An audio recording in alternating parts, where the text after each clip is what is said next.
Hello, hello. Welcome to Talk Drama to Me. It's your hosts, Tiffany and G. Hello.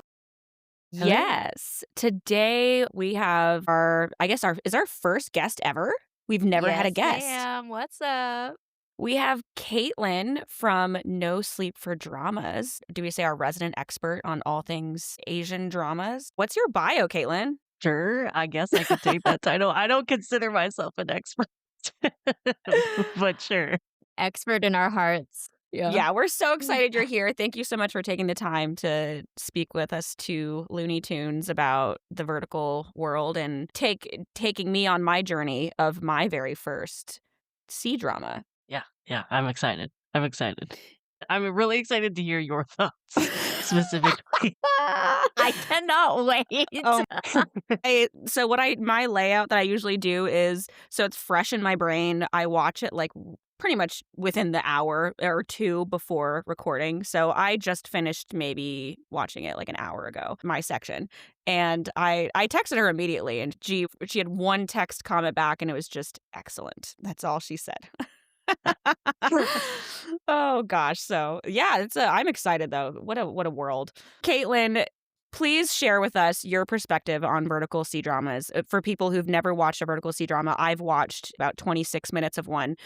How would you explain them in one breath? So I would say C-dramas specifically because they've only become popular in at least internationally in the last couple years. I think for various reasons. And because they are so popular, other Asian countries are starting to get into them now. They are they're crack. They are very satisfying because they hit the tropes, but also can be extremely crazy at the same time where just you either are highly entertained because they're so out of reality, but also they play on the tropiness and the chemistry of the couple at the same time. So if you, as many of us have low attention spans these days, they are speaking to the audience that they are made for. What got you specifically into these? Because they're so niche, and I don't even know if I say I'm into them yet, but my connection is G. Into the vertical Asian drama specifically, or just Asian dramas in general? Maybe both. Well, in Asian dramas in general, I was bored one day 20 something years ago and found Boys Over Flowers on YouTube cut up into a billion pieces, which is a common gateway for a lot of people. So Boys Over Flowers. classic. Yeah, it's a very classic Korean drama that was a gateway for a lot of people into Asian dramas.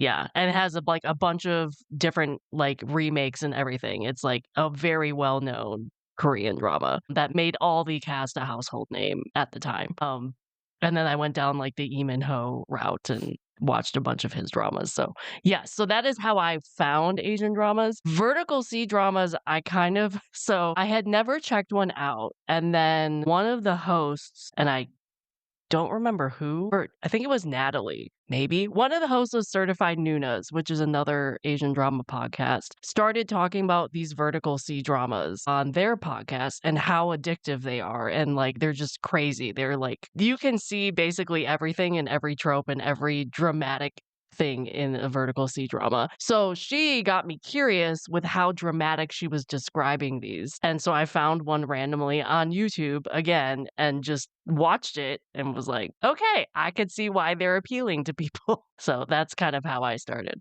Are you one of the people that does other things when they're watching this, or are you sitting, you're locked in, and it's vertical drama time when you watch them? It depends on the drama because a lot of times if a story gets popular, they will remake the story with other actors all the time for various periods of time. So there's certain tropes and certain stories that I love to see even though I know what's coming. So then I pay attention hardcore. Others I will kind of just have playing in the background, like cooking dinner or something like that. Usually I watch these when I know I have a set amount of time and I can get it done while I'm cooking or while I'm meal prepping or things like that. Whereas if I'm on the couch watching a drama, that's when I watch the longer form dramas that I watch. What is your favorite trope? Oh man, I am a sucker. There's like a common trope that I love where it's like it's either male or female. Can have like the leads either way. And a lot of these tropes they kind of switch it up. But the real life daughter comes back after being lost for like 20 something years into like the family, and then she either attempts to become part of the family and the family sucks and hates her, and so they do everything in their power to make her leave, and then eventually killing her, and then she's reborn. So then she enters the family again and gets her revenge, or walks out and does her own thing. So, and then the family regrets it once they find out how horrible their adoptive sister or brother are. And then she's like, F you, I'm going to go marry this rich person over here and not talk to you ever again. So that's always a satisfying trope that I like. That is too broad of a trope. I need you to narrow it down for us. But then I usually like the reborn trope in general, anytime somebody's reborn. But I also like that in like the longer form dramas as well. So, do you specifically just watch the Asian ones, or do you also watch? Yeah. Okay, so you don't cross into like the American ones. I've had the ads come up on my TikTok because I've watched so much of the Asian ones. So I've seen like clips of the others. There was this like one where I think it was American, where they got married, but then he exited the country for like 2 years and then came back as her boss. And it was all American, which you've seen in C-drama land as well. So I have never actually watched English speaking one before in full length. I've seen the preview, of course. Can I tell you, Tiffany, do you remember we watched like a adopted daughter, birth daughter switched one?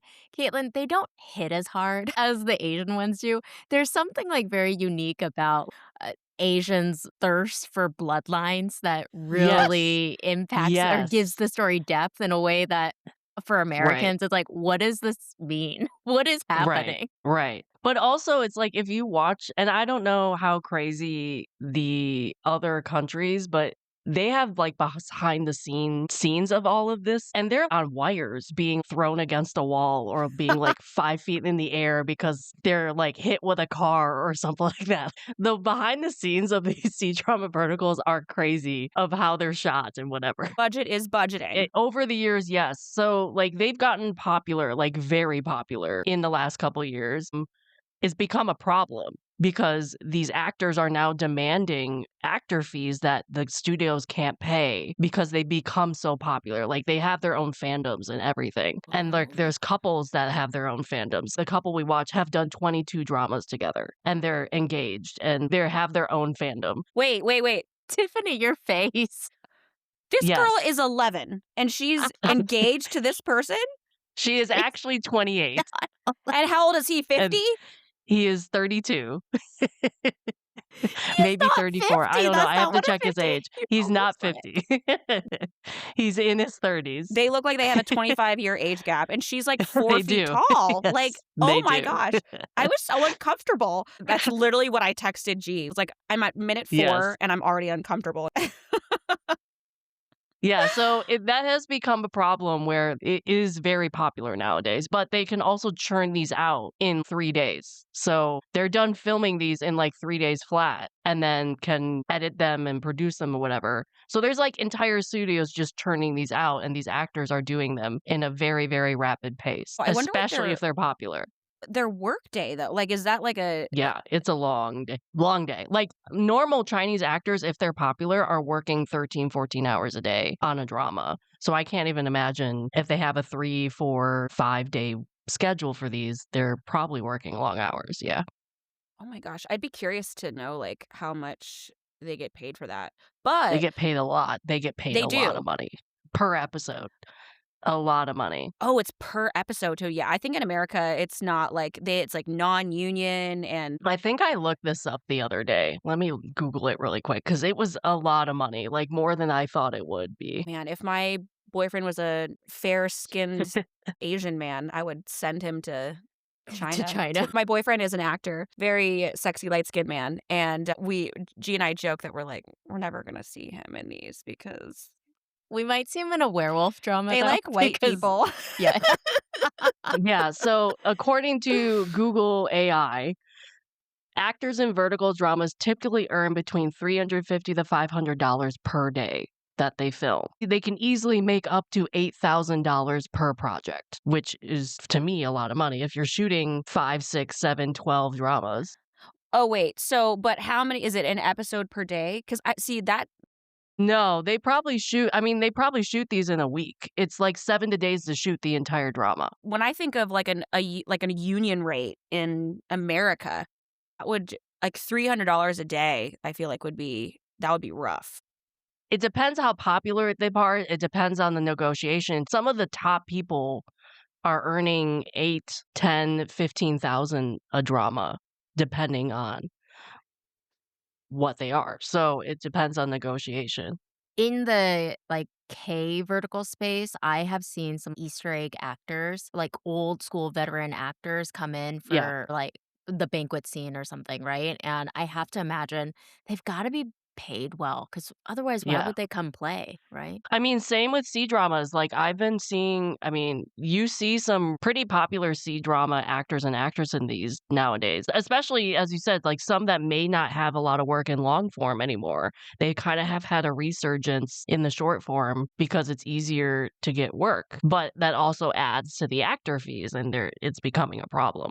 Yeah. That actually leads perfectly into the next question I was gonna ask, which is why are vertical dramas so popular, and why do you think that the vertical C dramas do really well that the longer C dramas sometimes don't? I think one is attention span. You can watch it in 2 or 3 hours. You kinda know what's coming, so it's not like I mean, granted, long form C-dramas also have tropes that you can see coming. There's a pattern along with K-dramas or any other Asian dramas, but a lot of it is attention span and the time. With long form, it depends. It really is a problem in long form, and a lot of it is traffic. Like, who are you going to get in your drama to watch them? So people have said, well, there's only so many traffic stars, and then we keep seeing them on the screen because they keep getting their same dramas pulled out and there's no new actors anymore. So that's a complaint. Sometimes the writing isn't good. So you may have a good actor, but maybe the writing isn't up to par. So that sometimes doesn't work in long form. And then also you might just have a drama that is going up against some like juggernaut other drama and they are just can't get the views because the other drama is pulling everything. It just depends on what's airing at the time and what people are interested in, what people are like, if it's a holiday or not. I mean, there's a ton of like Lunar New Year is notorious for a lot of dramas being released, and there's only so many eyes you can lay on a drama when you're on vacation. Yeah, it depends. And also it's just like there's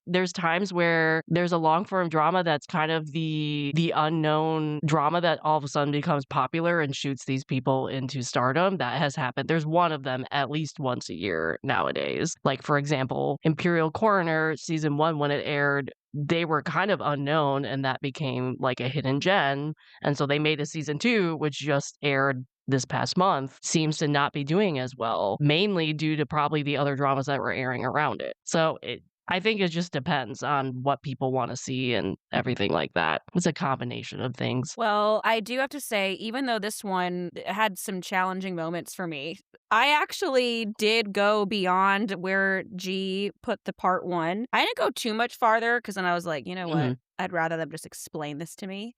Mhm. But I'm so excited to get into this and find out more about this C drama that I only watched not even a third of. This is a special.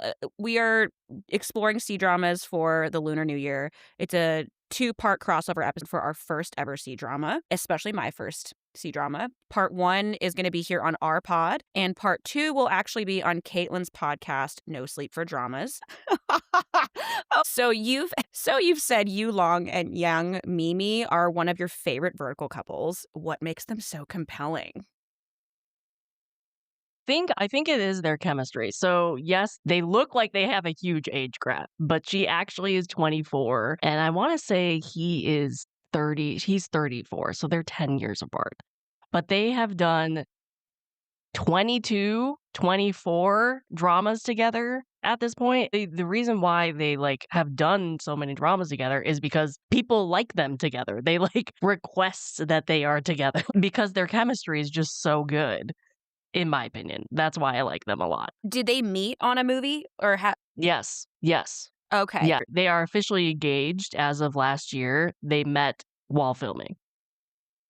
And are they usually doing this kind of layout where it's like he's the rich guy and she's like little girl calling this guy uncle? And like, is that like No, I mean, that's not every single drama of theirs, but yes, it is a popular setup, not only with them, but in general within C-dramas. Yeah, they've done 22 verticals, and Yeah. 20 of them have been Uncle 1, Uncle 2, Uncle 3, Uncle 4. What's wrong with you?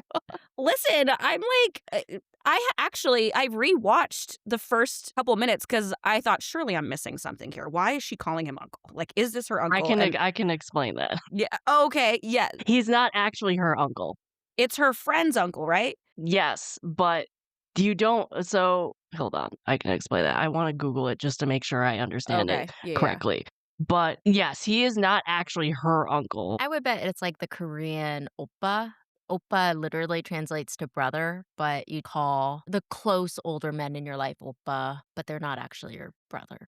Yeah, it's kind of like that, yes, Okay, yeah. So it's not like it's just a common way to address older men that you know. got it. Okay, that Yeah, clears up a like huge confusion. You're like, are they no, they Tiffany? are not blood Swear to relatives. God. Well, Yeah, so I gather they it's weren't related. shushu, right? Like, that's what they call him, shushu? I think that's the uncle term that they used for him in this drama, shushu. You are our resident Chinese expert.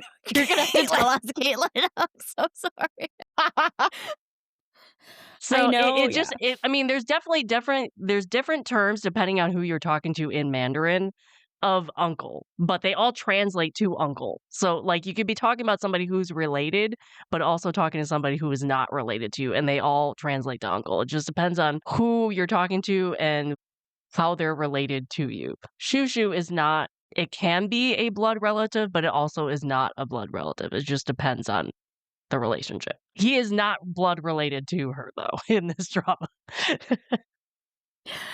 I'm so glad you cleared that up for us because I definitely it was a rewatch for me. I'm like, there's no way they chose this weird It's plot. basically a term of status because he is deemed not even monetarily, but it's like a respect thing. They refer to him as Shushu because he is clearly of a higher status of her, even with age or like an elder of his or Or just things the height, like you know? the hierarchy or the height. It's a term of respect. They are familiar with each other because he is her friend's uncle, Mhm. but they're not blood related, so she can't name him by name, and they don't know each other well enough to refer to each other as name, at least at the start of the drama, because they don't have that type of relationship. Okay, so Yeah. it's kind of And like a sir and ma'am, but like not saying Yes. sir, but like Yes, in a something way. almost. Yeah. Okay, Yeah. Yeah. And then obviously when they start to get to know each other more, you can name me now this because we have a closer relationship. And then eventually, yes, you can name me husband, wife, or even by name, depending on. from here on out, G, I do give you permission to call me uncle. So hunk. Well, to segue into the drama itself, of the 22, we've picked just one, and the best one, in my opinion. The drama today is Brace Through the Moon. I It has a native title, but we are not going to try it today. Embrace Through the Moon. The synopsis here is one night, a young woman ends up in an unexpected intimate encounter with her best friend's young uncle. That's right. Despite her attempts to move on, she finds it difficult to forget him, especially since he has fallen for her too. Can love truly find a way when it begins with the moonlight mistake? I can't wait. Tiffany, what's wrong with your face? Tell us about the characters. I'm confused because it says like best friend's young uncle, but in the vertical, the girl says he's been taking care of me all my life. So like, how old is he? Well, I think there is a big age gap. Sorry, that's later on when you see the dad, and I don't think you've met an old man yet. No, no, Yeah. So just no. you No, wait, buckle in. his father is like elderly. His Okay. father is 100. Yeah. So like, I would say he's playing a man in his 30s in this. And so she's a college student. Oh, Okay. right. Sorry, I thought you meant the grandpa, the old man. I was like, Caitlin, that No, man is she's not confused 30. with the male lead of like young uncle. She's like, how young is this? I would assume it's a 10-year age gap, kind of basically how the actors are. Okay. Okay. I guess that's acceptable. We've heard worse in real life, so We watch Bravo. We've heard worse. Mary yeah, that's Cosby, come true. on. So our two main characters, we have found out, Caitlin told us, they are engaged in real life. Yes. Our female main character is young Mimi as Jiang Wan Sheng, aka Sheng Sheng. She's a college student. She does have doll-like appearance. She looks 12. She's emotionally vulnerable. There's trauma there, serious trauma. She's very delicate. She's a delicate little flower, and I'm wondering if this is a stereotype for these movies, that they're just like, oh, I have a paper cut. Depends on the vertical. Some more than others. Okay. In her case, yes, it's a common trope with this couple. I wonder how much bleeds into real life, you know? I mean, I follow a YouTube channel that reposts all their stuff that they post in China. She definitely is a firecracker from what I've seen. Oh, okay. It's funny because my boyfriend, he happened to be sitting on the couch working when I was watching this. And he was like, is this AI? Like, he didn't think they were real people. They are So, good looking. yeah, like, I think they're just, They are very pretty. their skin is just perfect. Oh, they also that's skin smoothing. Oh, So a lot of Chinese productions will skin smooth I need all that. of their actors, like to a point where it's noticeable. There was like a scene or two where they didn't get his correct, and you could just see he's a real person. He's not. Yeah. Yeah, Mm, and there's some where they do it overboard, where these people have, like, nothing, like, no features to their faces. It depends, but they definitely do skin smoothing. I love when they do skin smoothing for historical dramas because it Yes. truly gives them iPhone face. It's Yes. like, guys, I don't need Yes. this. Yeah, definitely. So that's why they look like AI, because it is AI. They, like, literally skin smooth AI. we should do that to our. Oh, wait, no, we're not a video podcast. I was gonna say, like, can we do that to me? Can I, like, have that smoothing for our podcast? If I can call you uncle, I'll do it for you. Say less. All right, so going on, leading right into our uncle. Our male main character, his name is Yu Long. He plays, is it Qin Mo? Yeah. Mhm. Okay. He's a rich CEO, tall, cold, not related to her. He is, quote, an old man in his 30s, the dominant alpha, I'll buckle your seatbelt kind of vibe. Yeah. That is also a common trope in C-dramas. We have a lot of seatbelt buckling in long form and short form. Safety first. I don't know if we've aired this episode yet, but I do remember telling G that if my boyfriend leaned over and buckled me into the car, I would get pregnant. So it's, I don't mind it. I don't. This couple, and I agree with you, I think they actually have fantastic chemistry. No wonder people want to see them together. But there is a specific scene, and we will get to it in the later parts. It's much later where I don't know, something shifted. I was like, oh no, Tiffany may be right. She may be 12. So I wanna get there first because there's a great buildup. I love this story, but yeah, at the end, things happened and we can't go back. Yeah. Yeah. Oh boy, I'm nervous. Okay, so is it time to get into this? Let's do it. Mhm. Okay, so the drama, it opens in a lively bar where Sheng Sheng, our female lead, she finds herself in quite the tricky situation. She's unknowingly drugged with aphrodisiacs, putting her into a vulnerable and confusing state. Qin Mo, who is her best friend's wealthy, younger uncle CEO, he notices stumbling while she's being pursued. He saves her and takes her back to his home. I have to say that blue drink did look really good, though. Like, I would have drank it, too. So now at his place, she's standing by the glass where her hands embrace, and they start to passionately make out. So that did happen. That wasn't fake. That wasn't some dream she had. They definitely made out. Correct. That did happen. Yes. They made out. Okay. They did more than make out, but they made out. Oh, so they did hook up, basically. Okay, They I just, didn't know they what hooked it was up. implying. Yes, they hooked up. Yes. While she was drugged? It's a common trope in these, I'll tell you that right now, and a lot of time the trope is the girl gets pregnant by the male CEO, and then he has to marry her to take care of the kid. Spoilers. that did make me feel weird, though. That's when I started getting uncomfortable, is for that exact reason. He saves her from one predator, but then she's also still roofied. So Okay, but I didn't realize that that's what was implied, to be honest. I'm like such a lamb. Maybe I've watched too many of these, so I think that was implied. I honestly don't know because they obviously didn't show it. And she's still dressed in her It not could go either way. she It didn't have could go pants either on. way. she had a skirt on. No, I'm talking about like when she woke up, she like was in the bed and just the like long. She had a skirt on. When she woke up, she still had all her clothes on. Yeah, yeah.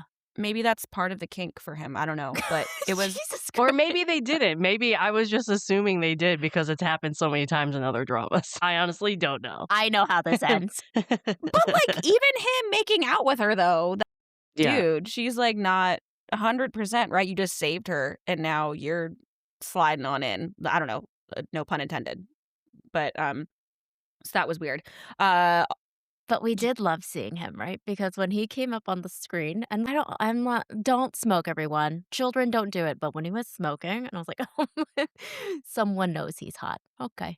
Is there significance to like? They keep showing this lighter. Is this going to come back in It just some way makes where him look he? cool. Oh, No, okay. it just makes him looks cool. Yeah. Although, Yeah. Caitlin, did you watch Vincenzo? I did Netflix not. drama? Oh, I did not. Because it wasn't my type of drama. But yes, there is. What is Yeah. it? whatever he's in is in my type of drama. The juxtaposition between the main lead character and the guy in like a bedazzled rhinestone jacket, right? Like Elton John, hello, anyone?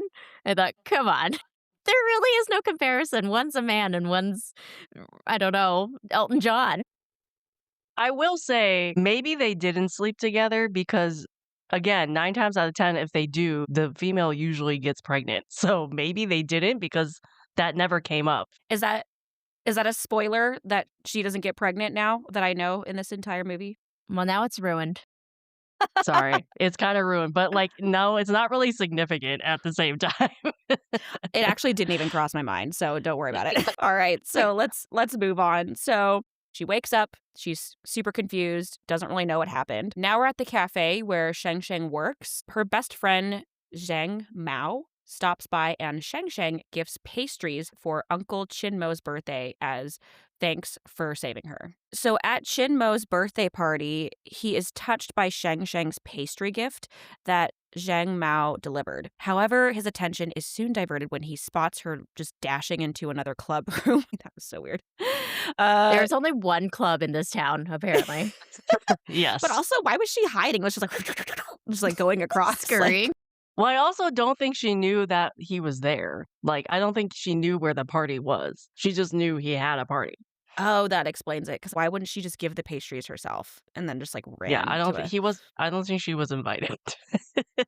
That makes sense.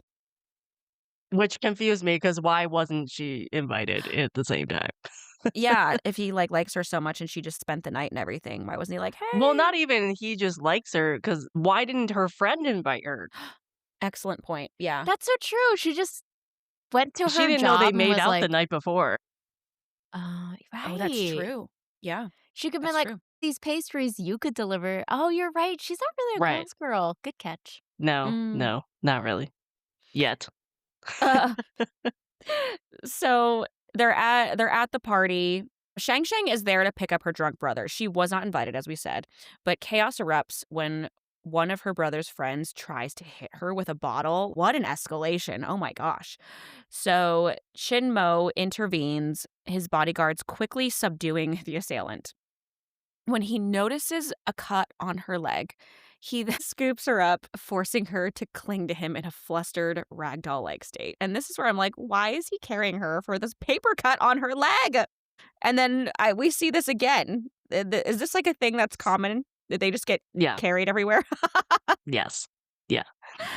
Maybe I'm jealous. Maybe I just want to be carried everywhere. You know? Oh, I Maybe was that's thinking it. you could carry me because you are uncle at this point. Oh, that's right. I can Thank you so absolutely much. carry you. I have carried you. And so why wouldn't they do it too? Do you see what I'm saying? She's like all of 4 foot something. Yeah, True. that's true. I'll allow it. Yeah, I'll part with my jealousy. So in his car, as he wraps a bandage on her left scratch, She breaks down, revealing her fractured family life. Qin Mo comforts her, offering sweets and reassurance, and she vows to repay him for saving her life twice. Oh, is this when that whole candy thing happens? And he's like 1 second and just opens his car door and then like gives her candy because she should have had candy as a child. Is this Yes. when you were like, is she 12? Yes. This is what I wanted to ask because I'm seeing all these things with like little girl things. Are these C dramas, are they just ways for these writers who maybe had childhood wounds of maybe not having like a nurturing father or just like ways of, oh, let me validate your feelings? I mean, I didn't really have this because my dad's white and American, but it is very common for my friends who have Asian fathers. It's like it's like a tough relationship. It's very much that Yeah, Tiffany, stereotypical, I'll like, take what is it to be an Asian for 900? yeah, That's exactly correct. because I have those wounds with my mother for sure, but not my father. Do I have mommy issues? I shouldn't say that on a podcast. That is a different podcast. But yeah, tell us. That's what they're doing. I mean, but here it is to the extreme, right? Like the parents Yeah. truly neglect her, even though she is their daughter, truly their biological daughter, favoring their other children. I don't know if that's true of like actual real Chinese families, but that is true of C vertical families. There's always a kid they have to pick on.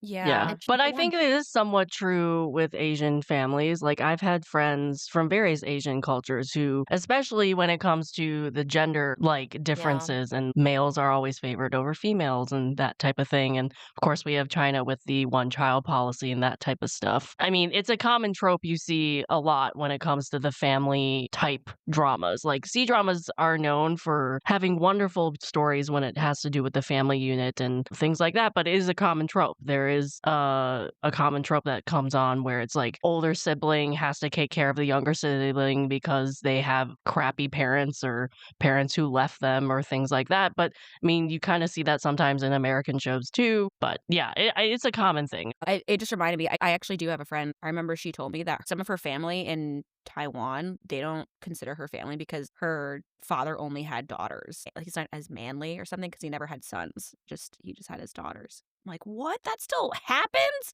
That's still a Yeah. thing? Hmm. Crazy. It's so sad. But anyway, so later on, Zhao Mao innocently tells Uncle Qin Mo that Sheng Sheng is on a quote dinner date with Liang, a senior student, for helping her secure temporary housing over winter break.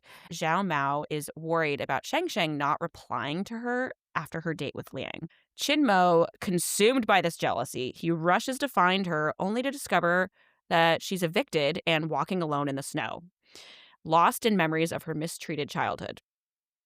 Suddenly, Qin Mo calls out to her. Okay. No, but really, why is he so tall and so good looking in a long coat? Because Yeah. honestly, it was so reminiscent Yeah. of like a Mr. Darcy walking across a field. It was very good. He's a good walker. Yes. Yes. Or Use those goblin, legs. or the goblin Yes! walking scene. Yeah. Yeah. Gee, you're Yes. just so easily pleased. I know. I'm like, did you see how he walked? They show him a lot in slow-mo walking in all of his dramas because he looks so good doing it. And who is that for? It's me. So now, after he does his slow walk, he scoops her again, picks her up to walk into the car, puts her in the car, and reassures her of her value, that she will receive more love because she deserves it, she's worth it, and she can afford it. Now, back at home, Yao Mao hints that Shin Mo's moodiness is because he's in love, which Shang Shang misunderstands because now she's like, what woman? Who is he seeing? She doesn't realize that it might be he likes her. Later, in a quiet moment, she confesses her feelings and apologizes for such, quote, dark thoughts, as he is her elder, only to bolt away before he can respond, leaving him in waves of unspoken emotion. I wanna say something in terms of I did like the part well, I felt like it explained a lot more with her family dynamic when she was calling her family and trying to find a place to at least temporarily stay until winter break was over, and the fact that nobody wanted to take her, which I think that explained more context of what she was already complaining about in the car prior to that scene Well, with the candy yeah. situation. Because weren't they like, oh, you could stay with your dad, but don't. One of them wanted to not have her there because they were going on vacation with their kids, so they weren't going to be around. So they were like, why don't you go stay with this person? But this other person, the other parent was like, well, we don't have room. And this one child has this thing going on. They were basically making all these excuses and kind of pushing her off on the other parent and then vice versa. Okay, and then so that flashback that happened, was that her, the crying little Yeah. girl? Yes, that was her. That was her. Okay. Yeah. So, Tiffany, I know you went a little beyond what you're reading now, but for the listeners, this is your first C drama ever. What did you think? Hot takes. Again, I don't know if it's because I'm forced to sit and read the subtitles to Yeah. actually, what's going on when we're doing the American ones. It's on. I can hear it, but I'm not like watching all the little things. So I do feel like I'm like more engaged. I think I'm starting to learn. It's only my second Asian vertical, so I'm learning some of the stuff that they like and what they don't like. It did make me I did keep watching after I think I like didn't realize where I was supposed to stop, and when I went to go check and I thought, "Oh, okay, it looks like I'm almost there." And then I kept watching. I did go a little bit over. So, it's weird. So I was uncomfortable. I just think she looks so young, so I can't get that Mhm. out of my head. It just feels like I'm watching something that shouldn't be happening. I assumed after a little bit they weren't related, but even then I'm like, she looks really young compared to him. And I just wonder, is that another fantasy? This young, like, I know that girls tend to want, that is a thing, right? They want to look younger, like super youthful and doll like. So Mhm. I have my reservations, but I'm definitely interested to find Okay, out what happens. you might be happy to know then because I then went and looked for like their newer dramas Mhm. and she's changed her hairstyle and hair does a lot for people because now she actually Yeah. does look a lot older. Right. So I don't know if that was fan feedback or if she was like, I hate my hair, but she does actually look older. There was a really She's funny one. she's just so little though, and her face. Okay. She has those like Right. little, Poofy cheeks. Yeah. yes, like it. Yeah. She Cheeks. So speaking of little, I also saw a little preview of you asked, is this always the dynamic in their verticals? And it isn't. There's another one where did you see the one where she was pretending to be a construction worker? Yes. It was Yes. really Yes. unbelievable.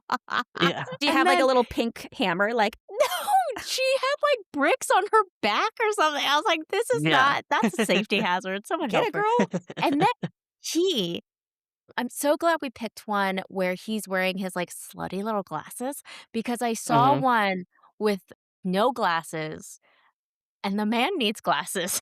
He was not as cute now. I'm a big fan of him with the glasses. Mm. Yeah, and I've seen him do other verticals with other female leads before. And I think I even have watched one with her without paired. It's not the same. Like, the chemistry still works, of course, because I think they're great actors within their own right, but there's just something really unique about their chemistry, and I think they're very comfortable with each other, and it comes across on screen very much so. Yeah. Well, guys, this is a two-part crossover episode for our first ever C drama. Part 1 is here on our pod, and part 2 will be on Caitlin's pod, No Sleep for Dramas. The 4 is the number 4, No Sleep for Dramas. I guess we're going to close wishing you a good Lunar New Year, and we'll see you on the other pod. Bye for now. Drama to me.